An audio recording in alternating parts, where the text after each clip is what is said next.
Assalamualaikum warahmatullahi wabarakatuh. Saya Dinda Kirana dan tentunya kali ini saya berada di gedung LP Ma'arif Kabupaten Jepara, tepatnya di kantor LP Ma'arif Kabupaten Jepara dalam rangka menyambut Hari Pahlawan bersama KKMTS 02 Jepara mengadakan acara bedah buku yaitu Fatwa dan Revolusi Jihad karya Bapak Kyai Agus Sunyoto.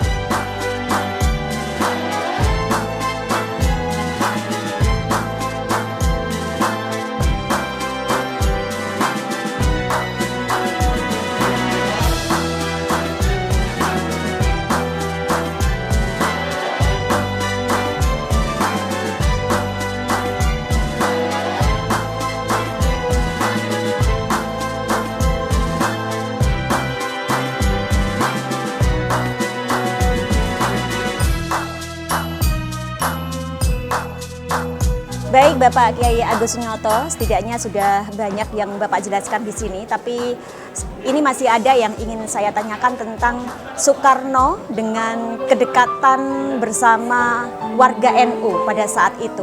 Saya kira dulu dekat dengan Soekarno, karena Soekarno percaya kepada orang-orang NU. Ya. Soekarno sederhana pikirannya, orang NU ini orang pesantren. Itu orang yang tidak pernah sekolah dan tidak tahu mereka itu konsep sosialisme itu apa, ya, nasionalisme apa, liberalisme, kapitalisme, gak kenal orang itu. Mereka hanya apa? Saya orang Indonesia harus mempertahankan tanah air Indonesia. Kenapa kok seperti tidak diekspos lebih lanjut, seperti ada yang disembunyikan antara Soekarno dengan warga NU? Mungkin Bapak bisa menjelaskan di sini. Silakan Pak. Saya ini ingin hanya meluruskan sejarah saja, bahwa sejarah yang benar itu seperti ini. Ya, jadi kalau menulis sejarah itu jangan penuh manipulasi dengan tujuan-tujuan yang tersembunyi gitu, untuk keuntungan kelompok, keuntungan pribadi. Gitu. Jadi kita tidak khusus untuk NU, tapi untuk bangsa ini betul-betul sejarah kita banyak diputar balik. Gitu. Dan itu semua ulahnya Belanda. Kalau saya lihat Belanda sepertinya selalu memakai konspirasi ya Pak. Bagaimana kira-kira sikap orang-orang Indonesia pada saat itu? Kita sejak awal sudah ditelikung, ya. Dan itu kemerdekaan kita itu tidak bisa dilepaskan dari rekayasa Belanda untuk tidak mau melepas kita sebagai negara jajah. Sampai contoh mulai Linggarjati, ya, nanti ada Renville, itu semua yang mewakili Indonesia ketika konferensi meja bundar. Hilang loh Indonesia waktu itu. Republik Indonesia hasil proklamasi bubar diganti Republik Indonesia Serikat. Undang-Undang Dasar 45 hapus, ganti Undang-Undang Dasar sementara. Itu RIS zaman itu.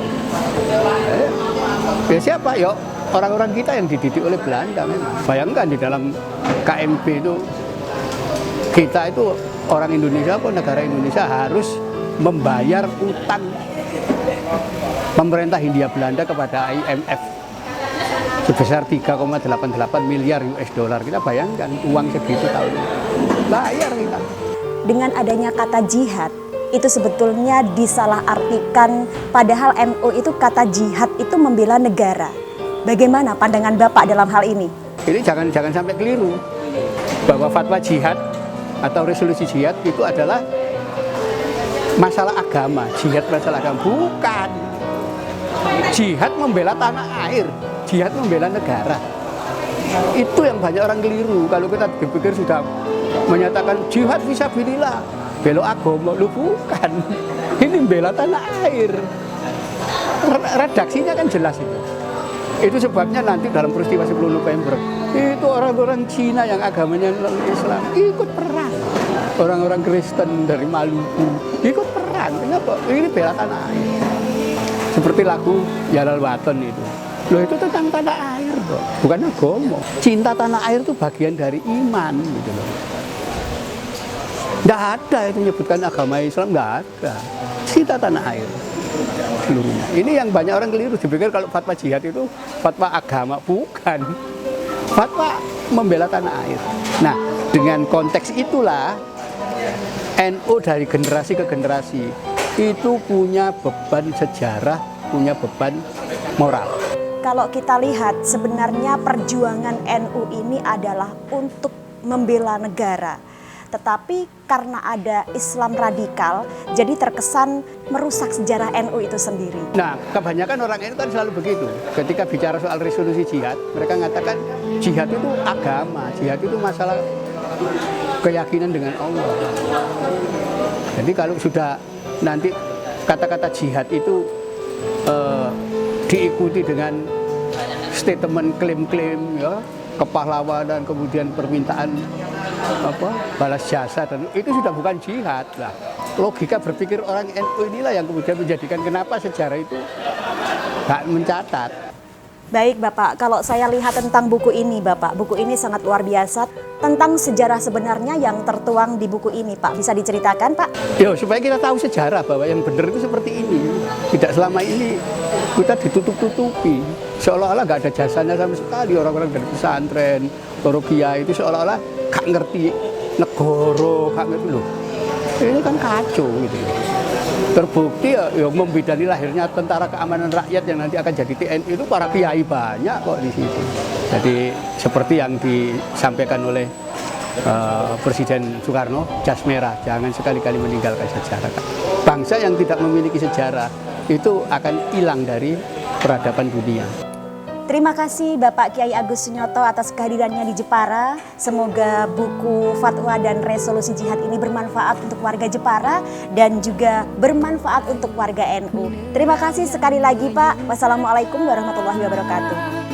Rojoku, minuman kesehatan, segar alami, bersih hilangkan dahaga.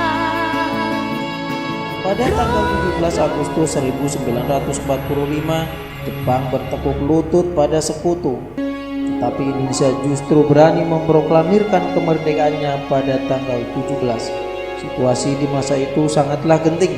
Tapi mengapa para pendiri bangsa berani memproklamirkan kemerdekaannya? Itu karena Bung Karno didukung oleh para ulama.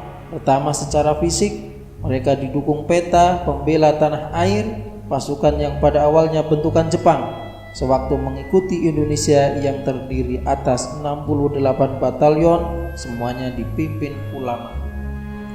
Pada masa Jepang, ulama diberi kesempatan untuk memimpin organisasi kesenjataan atau kemiliteran. Maka umat Islam mempunyai kekuatan yang dahsyat. Orang-orang Nahdlatul Ulama diberi kewenangan membina 50 batalion Laskar Hizbullah. Besar kekuatan Indonesia saat kemerdekaan diproklamirkan. Secara pemikiran, moral dan spiritual, mereka juga didukung tokoh-tokoh dari ulama. Misalnya oleh Syekh Musa, seorang ulama dari Sukanegara Cianjur Selatan. Juga Dr. Andes Sosro Kartono, kakak Raden Ajeng Kartini yang saat itu menetap di Bandung.